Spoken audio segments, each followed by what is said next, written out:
هر روز 3 یا 4 ساعت را در رسانه ها میگذرانیم بدون از که چیزی به دست بیاریم و بدون هدف.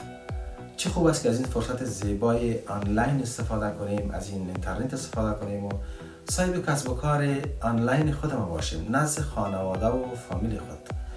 سلام، خوشحال فقیرزاده هستم، مشاور و سرمایه گذار دیجیتال آنلاین بیزنس می باشم. دوستان سوال داشتن که ما چگونه به این سیستم اعتبار کنیم. بله عزیزان، سیستمی که ما مشغولی از او هستیم دیجیتال آنلاین بیزنس کاملا ثبت و راجستر شده تمام جهان هست. در بیشتر از 26 کشور جهان نمایندگی داره که شما میتونید از نمایندگی ها دیدن بکنین، تماس بگیرین، بررسی کنین، شما دوره ترایال ما را اشتراک بکنین و شما تحقیق کنین دوره سرمایه گذاری، دوره یکی چگونه رشد صورت میگیره و چگونه شما میتونین که پلان بگیرین. تمام مراحل دوره ترایال تشریح شده.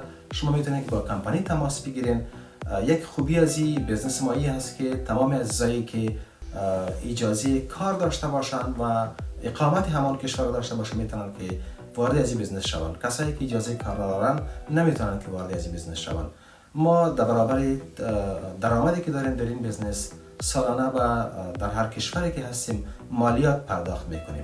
کاملا سفید و قانونی و حلال هست. در این قسمت شما هیچ شکی نداشته باشید.